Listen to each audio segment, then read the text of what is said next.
हैं। तो सबसे पहले बात करते हैं संविधान के भाग 1 की, जो संघ और उसके राज्य क्षेत्र से संबंधित है। इसमें अनुच्छेद 1 से 4 तक शामिल है। इसकी शुरुआत कैसे होती है? देखिए, भाग 1 की शुरुआत होती है भारत की परिभाषा से।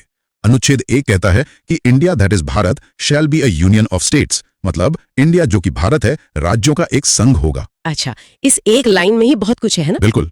दो बहुत बड़ी बातें हैं इसमें। पहली तो देश का नाम इंडिया और भारत दोनों को आधिकारिक तौर पर स्वीकार किया गया। हाँ, ये तो है। पर दूसरी बात वो और भी गहरी है, राज्यों का संघ या union of states. Union of states. जी, संविधान बनाने वालों ने जानबूझकर फेडरेशन ऑफ स्टेट्स शब्द का इस्तेमाल नहीं किया। और इन दोनों में फर्क क्या है? मतलब यूनियन और फेडरेशन सुनने में तो लगभग एक जैसे ही लगते हैं। फर्क बहुत बड़ा है। देखिए, फेडरेशन जो होता है वो आमतौर पर एक समझौते, एक एग्रीमेंट का नतीजा होता है। जैसे अमेरिका में हुआ। अच्छा। वहां अलग अलग राज्य एक साथ आए और उन्होंने एक देश बनाया। लेकिन यूनियन का मतलब है कि भारतीय संघ किसी समझौते का नतीजा नहीं है और किसी भी राज्य को इस संघ से अलग होने का अधिकार नहीं है।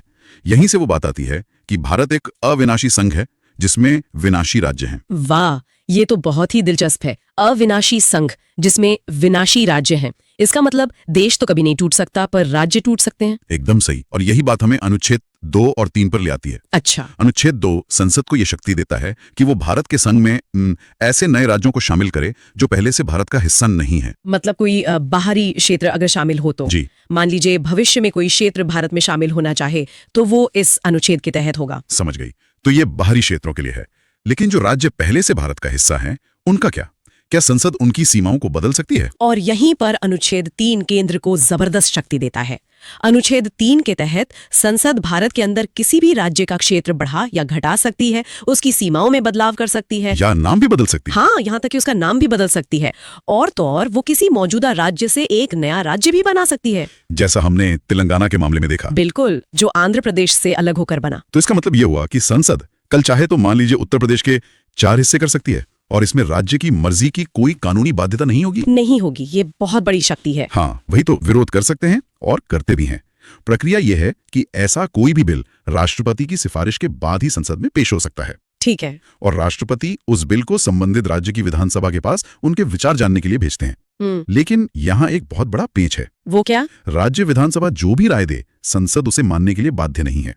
केंद्र सरकार अगर चाहे तो राज्य की राय को पूरी तरह नजरअंदाज कर सकती है। ओह, इसीलिए इसे विनाशी राज्य कहा जाता है। एकदम। समझ गई। ये तो केंद्र और राज्यों के बीच शक्ति का जो संतुलन है उसे बहुत साफ दिखाता है। लेकिन इन बदलावों को करने की प्रक्रिया क्या बहुत जटिल होती है? मतलब क्या इसके लिए संविधान में बड़ा संशोधन करना पड़ता है? नहीं, और यही अनुच्छेद 4 की खूबसूरती है। अच्छा। अनुच्छेद 4 कहता है कि अनुच्छेद 2 और 3 के तहत राज्यों की सीमाओं या नाम में किए गए बदलावों को संविधान का संशोधन नहीं माना जाएगा। इसका मतलब? इसे ऐसे समझिए कि संविधान में बड़े जो बुनियादी बदलाव होते हैं उनके लिए विशेष बहुमत चाहिए, यानी 2/3 सदस्यों की सहमति, जो हासिल करना बहुत मुश्किल होता है। हाँ, लेकिन अनुच्छेद 4 के मुताबिक राज्यों से जुड़े ये बदलाव साधारण बहुमत से किए जा सकते हैं, यानी सदन में मौजूद आधे से ज्यादा लोगों की हाँ से। बिल्कुल। ये प्रक्रिया को बहुत आसान बना देता है। तो ठीक है, एक बार जब ये तय हो गया कि भारत की जमीन क्या होगी, उसकी सीमाएं कैसे बदल सकती हैं,